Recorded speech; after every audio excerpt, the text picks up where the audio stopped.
École ta ale be ka kumbo yasa demsen bela jelen ka se ka kalan ɲina fɛn min ye kɛs maliyɛni ye ale lakɔlita minan caman di dɛsɛbatɔw ale ni yatimɛdenw ma ko siniɲɛsigi ɲuman ko bulon bɛɛ kalan na. Gren Z ka bɔ groupe Walaha la ale tun bɛ filaw ka seko ni dɔn ko o lajɛrɛba ta ko filanan kɛnɛ kan palais de la culture la ka se ka hakilina falen-falenw ale ni ɲɔgɔndɔn camanw sabati min b'a jira k'a fɔ ko Mali ye an bɛɛ lajɛlen ta ye. Ni ne bi kunnafoni ale bakurubaw ye aw ka jabaraniso mandi sanfɛ Advance TV aw ni ce anw sugandili la ka aw kunnafoniya bi ye araba ye oktoburu kalo tile 30 san 2024 ay aw bisimila o don kunnafoniyaw kɛnɛ kan. Oktoburu kalo ale ye ɲɔgɔn dɛmɛ ani kɛrɛfɛdɛn o kɛlɛli kaloba ye an ka jamana kɔnɔ o baaraw okumu kɔnɔna la fɛn min ye kɛs maliyɛni ye ale kɔni ye dɛmɛkɛ bi ka ɲɛsin dɛsɛbatɔw ma kɛrɛnkɛrɛnnenya la denmisɛn yatimɛdenw.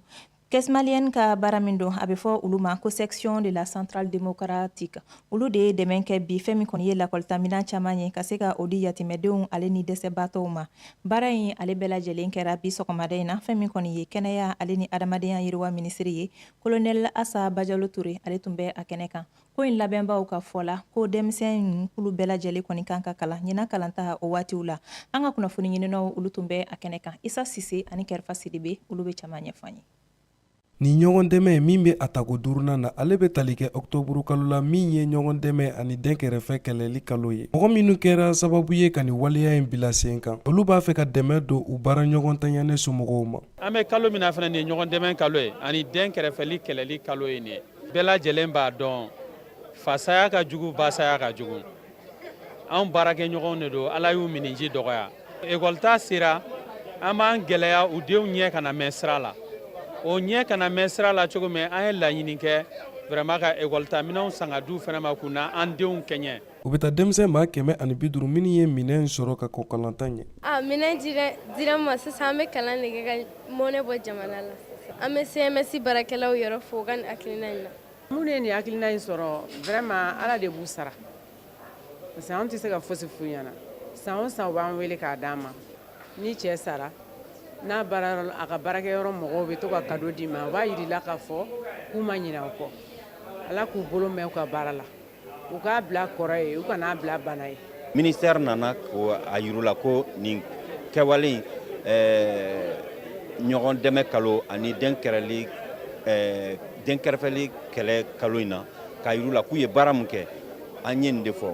maliyɛnya yɛrɛ de ye nin ye an bɛ ɲɔgɔn dɛmɛ fɛn fɛn ye ekɔliden ka kalankɛminɛn musaka ye olu y'o ta k'a di u ka collègue minnu banna u ka baarakɛɲɔgɔn minnu banna k'a yiru la ko olu tɛ se ka ɲinɛ u kɔ u ye minnu tɔ u ko u tɛ ɲinɛ olu fana kɔ. Ka fara nin dɛmɛ in kan maa minnu kɛra sababu ye ka nin kɛnɛ in sigi sen kan olu ye jɔnjɔn sɛbɛn di kɛs maliyɛni baarakɛla mɔgɔ 8 ma minnu kan ka taa sɛgɛnnafiɲɛbɔ la desanburu kalo nata in na. N dan b'a la k'a y'a faamu ni mun ye Caisse Malienne de Sécurité Sociale maaw ka dɛmɛ ye ka ɲɛsin u baarakɛɲɔgɔn kɔrɔw olu denw ma. An bɛ taa ni kunnafoniyaw ye halisa k'aw ladɔnniya k'a fɔ ko tɛgɛrɛni ni dɔw b'a fɔ ale ma ko téléphone ale nana ka se ka kuma ɲɔgɔnya o sabati toga min na mɔgɔw olu ni ɲɔgɔn cɛ nka an bɛ wagati min na i ko sisan nɔ lakɔlɔsiw ye a jira k'a fɔ ko fɛn min kɔni ye téléphone ye k'ale kɛlen don gɛlɛya o caman sababu ye an ka furudenw olu ni ɲɔgɔn cɛ ko du dɔw kɔnɔ furukɛ walima furumuso den walima du yɛrɛ ko olu nɔrɔ bilalen don ni téléphone de ye ka se k'a dɔn téléphone ale bɛ jɔda jumɛn na an ka furu olu kɔnɔ Anatu Mayiga ale y'a ka wuli ka jɔ ɲɛsin o ma an ka ɲɛmada ka sɔrɔtaw la. Telefoni ni an b'ale wele ko tɛgɛrɛni ale walankatalen don kosɛbɛ diɲɛ fantan ani 4 bɛɛ lajɛlen na an bɛ don min na iko bi hali ni o y'a sɔrɔ a dabɔlen don mɔgɔw ka ɲɔgɔn sɔrɔ ka hakilinaw falen ani ka kunnafoniw di aw k'a dɔn k'a fɔ ko telefoni kɛlen don ka tiɲɛniba kɛ an ka furuw kɔnɔ. Musow ni cɛw tɛ ɲɔgɔn kan fɔ furu tiɲɛna denbaya tiɲɛna furu kɛ bɛ na yani muso ka wuli ka girin k'a kunbɛn ka barika ɲini bwa i ni ɲankuma i b'a sɔrɔ den kunbirilen no téléphone andurulama kan den tɛ wuli ka masa duwawu ɲini li yɛrɛ min ye furu hokumu kɔnɔna ye an kɔ donnen no ɲɔgɔn na. Jateminɛw y'a yira k'a fɔ ko telefoni de kɛlen don sababu ye ka furu caman yoboyaba. Ni ma fara ko sɔgɔsɛ don dɔ la i b'i ɲɛ tana ye ni ɲɛ tana ye o de bɛna ni dusu fila bɔra dɔrɔn o de bɛna ni fɔɲɔgɔnkɔ ni fɔɲɔgɔnkɔ kɛra dɔrɔn o de bɛna ni an ka ɲɔgɔn wele kubeda la bon n'a dun sera kubeda la cɛ ka se kubeda la muso ka se kubeda la ɲuman tɛ yen bilen. Telefɔni dabɔlen bɛ baarakɛla de kama. Bon ne baara wagati bɛɛ i b'a utiliser ka i ka baara kɛ n'a ye. Maintenant n'i nana so heure dɔw bɛ yen nɔ i bɛ se k'i ka telefɔni n'a ka di i bɛ se k'a faga. A yiralen don k'a fɔ ko muso min bɛ a furuɲɔgɔn ka telefɔni sɛgɛsɛgɛ ko o tigilamɔgɔ k'a dɔn k'a fɔ ko telefɔni ye mɔgɔ kelenfɛn de ye. Mɔgɔ man ka maga mɔgɔ ka telefɔni na puisque tubabu yɛrɛ y'a dabɔ fɛn min yɛrɛ kama surtout i cɛ. Ni mɔgɔ b'i cɛ bonya i man ka maga a bolo fɛn na ka sɔrɔ a ma fɔ ko karisa ko maga karisa n ka nin na puisque bonya bɛ fɛn bɛɛ la. Hakilina jiginna telefɔni ye mɔgɔ caman mago sa bi na ka sababu kɛ a labaara cogo jugu ye. O de la yaasa furuɲɔgɔnmanw ka mɛn sigi la u k'u yɔrɔ ma janya ɲɔgɔn ka telefɔni na.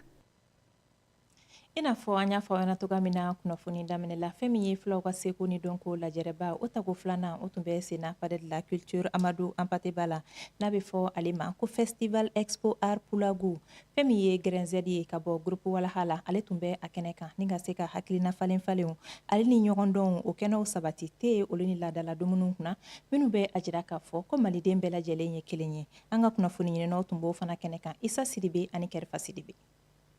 Échanger, témoigner, causer sur des thématiques pertinentes autour du thé et des mets traditionnels. C'est ainsi que se dessine l'esprit du Grain Z, une initiative du groupe Walaha. Pour la deuxième édition de l'expo Art Pulagu qui s'est tenue au Palais de la Culture, les Grain Z s'y est invité sous forme de Grain Z+. Aujourd'hui, nous délocalisons le grain pour la première fois à Bamako et on quitte Walaha pour venir ici parce que ça c'est l'exposition Art Pulagu. Donc ils nous ont appelés, ils disent qu'ils veulent mettre les gens autour d'une discussion et tout et ils aimeraient que le grain vienne en fait. Et ça c'est l'un des objectifs aussi de notre structure Walaha, c'est de venir à la rencontre des gens et discuter en fait. Donc on a voulu amener le Grain Z+, pour que les acteurs culturels, les différentes communautés, que ce soit Peul, Dogon, Tamashek et tout, qu'on se retrouve tous autour de la culture Peul, qu'on échange et qu'on échange qu'entre nous autour du thé, de la bonne musique. Venus nombreux pour participer à ces cadres d'échange, les participants ont eu quelques mots pour cette initiative du groupe Walaha. Bon, moi je pense que le grain a été quand même un espace d'échange et puis un espace d'échange libre, hein. Parce qu'on a vu vraiment des réactions qui étaient vraiment franches. On a vraiment appris beaucoup de choses à travers les débats, les échanges. Donc je pense que c'est un moyen aussi vraiment qui peut vraiment jouer un rôle pour vraiment le vivre ensemble et la paix. L'initiative elle est très bonne. Si on parle de grains, il s'agit de l'Afrique. Si on parle de grains, il s'agit d'une cohésion sociale. Si on parle de grains, il s'agit de rapprochement, de cohésion. Donc moi je pense que le grain c'est une très belle initiative. À la fin du grain, la satisfaction pouvait se lire sur le visage des participants. Certains parmi eux ont même proposé à ce que le Grain Z puisse continuer dans toutes les communes de Bamako. An bɛ hakɛto ɲini ka aw fɛ ni fili la k'aw ladɔnniya k'a fɔ k'aw bɛ perepere-latigɛ sɔrɔ ni laseli bamanankan na an ka kunnafoniya nataw la. O tɛmɛlen kɔ ka bɔ yen nɔ densaya n'a bɛ fɔ ale ma nazarakan na ko mortalité infantile ale ye waleya ye waleya min bɛ ka kɛnɛya tigilamaw sɛbɛkɔrɔ jɔrɔ an fɛ yan nɔ Mali kɔnɔ. Mortalité infantile ale bɛ tali kɛ densaya la den minnu si ma san 1 sɔrɔ. Yala waleya in ale bɛ se ka bali cogo di? Yala kunbɛcogo bɛ waleya in na ni ka se ka denmisɛnw olu tanga ka se ka caman faamu o ko kan. Fɛn min ye Dr Bafo Sɛnpara ye ale ye denmisɛnw ka furakɛlikɛla ye Luxembourg la. A bɛ caman ɲɛfɔ an ye Senabu Cero ka kuma bara la.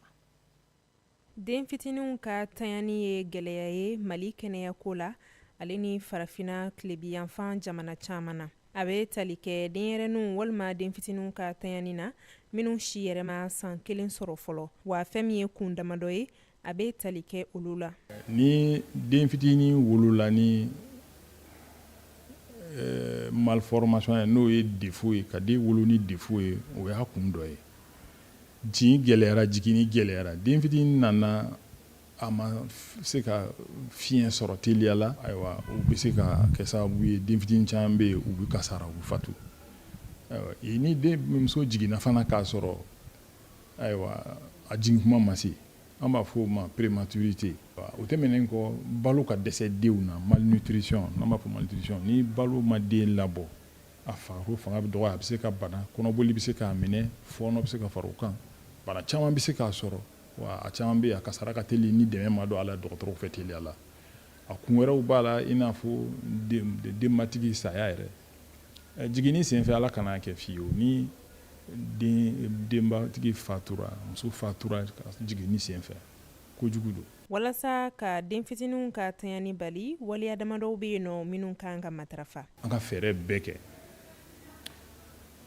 ka bangew mabɔ ɲɔgɔn na planning familial nafa ka bon o yɔrɔ la ayiwa musow kana furu joona k'a sɔrɔ u si masakɛ dɔw la tiɲɛ yɛrɛ la a bɛ ni bange gɛlɛyaw bɛ na ba bɛ se ka kasara den dɔgɔmani bɛ se ka wolo jiginni bɛ se ka gɛlɛya fiɲɛ bɛ tigɛ den la jiginni fɛnɛ filɛ nin ye ko gɛlɛnba don yɔrɔ an b'a fɔ conception prénatale garisigɛ ka kɔlɔsi ka ɲɛ sage-femme fɛ ni règle mana ka ban laada mana ka ban muso la a bɛ se ka k'a garisigɛtigiw la a ka boli ka taa sage-femme voir n'a taara sage-femme fɛ yen min kan ka kɛ o b'o bɛɛ ɲɛfɔ a ɲɛna o nafa ka bon a ka peseliw kɛ ka ɲɛ a nafa ka bon parce que a b'a to a bɛ ɲɛɲini de k'a dɔn k'a fɔ e ka jiginni waati nata la i kan ka jiginni waati mɔgɔw ka boloci matarafa denmisɛnninw ka taa boloci dɔgɔtɔrɔso la k'a kɛ k'a cɛɲɛ k'a dafa ayiwa encore une fois ne kɔni bɛ mun fɔ denfaw ni denbaw fɛɛrɛ bɛɛ ka tigɛ den ka balo sin na ka ɲɛ. Mali jamana kɔnɔ i b'a ye k'a fɔ wulikajɔ caman bɛ kɛ walasa ka den fitininw ka tanyani kɛlɛ ka tɛmɛ ni kɛnɛya tigilamɔgɔw ka wulikajɔw ye an bɛ se ka sɛmɛntiya k'a fɔ ko caman b'a la ka bɔ a waleya kofɔlen in na. Kunnafoni kuncɛla farikolo ɲɛnajɛ kunnafonidilaw olu ye Mokhtar Si ka fédération ale bisimila n'o ye fédération malienne de Vovinam Viet Vodaw ye bɔnɲɛ ale laɲini kun ye ka se ka ni kunnafonidila ninnu ladɔnniya k'a fɔ ko championnat d'Afrique fɛn min kɔni ye Vietnam Vodaw ye k'o bolodan bɛ an ka jamana kɔnɔ novembre kalo tile 18 ka taa bila tile 29 na k'a fɔ tile 23 la san 2024 stade du 26 mars la Bamakɔkaw fɛ yen nɔ Kajatu Bagayɔgɔ ale tun b'a kɛnɛ kan. Kunnafonidilaw olu jɔyɔrɔ ka bon kosɛbɛ fɛn min ye farikolo ɲɛnajɛ ale tagaɲɛ sabatili la o hukumu kɔnɔna la an ka ɲɔgɔndanba min bɛna labɛn an ka jamana kɔnɔ novembre kalo nata walasa ka se ka fɛn min ye Vovinam Viet Vodaw ale donba la a fédération maa ɲɛma a ye kunnafonidilaw wele walasa ka kuma ɲɔgɔnya kɛ n'u ye ni ɲɔgɔnnajɛba min n'a bɛna labɛn an ka jamana kɔnɔ a bɛ se ka kɛ labɛncogo ɲuman na cogoya min na. Coupe d'Afrique min don jamana 11 de bɛ ka na Mali kɔnɔna la donc olu bɛɛ bɛ ka na Mali cili de kama k'u bɛ taa n'a coupe ye donc an bɛ bɛɛ wele bɛɛ ka na ka mɔgɔw supporter a ye na maliyɛnw supporter pour que u ka se ka u k'a dɔn ko mɔgɔ fana b'u kɔ. Kunnafonidilaw ka kulu min bɛ farikolo ɲɛnajɛ kan olu y'a jira k'a fɔ u bɛnale baara bɛɛ sigi sen kan walasa nin hakilina ninnu ni ka kɔkɔrɔma don. Ka se ka discipline yɛrɛ lakodɔn kosɛbɛ walasa ka dunanba ninnu bisimila o hukumu na Mokhtar ye a dan tulo ka fɔ formation dɔ labɛnnen don journaliste sportif ye walasa an bɛ se ka discipline tɔ faamu kosɛbɛ yanni championnat cɛ wagati min na o ye ko ye vraiment an ka nisɔndiya yira min na parce que n'i ko formation kɔni i ye AGSM sɔrɔ. Fédération min n'ale sigilen don Vovinam Viet Vodaw ale ɲɛma a y'a jira k'a fɔ vraiment an jigi dalen b'u kan hali bi an bɛna baara mun daminɛ u k'an dɛmɛ a bɛ se ka sankɔrɔta cogo min a ka sankɔrɔta pour que Mali vraiment a ka fɔ ko degun fɛn bɛ Mali kɔnɔ fɛn fɛn talen bɛ ka ɲɛsin Mali ma bi k'a jira diɲɛma la ko o si tɛ tiɲɛ ye k'a fɔ ko Mali bɛ cogo min bi bɛɛ bɛ se ka na Mali kɔnɔ. Fɛn min ye kunnafonidilaw ye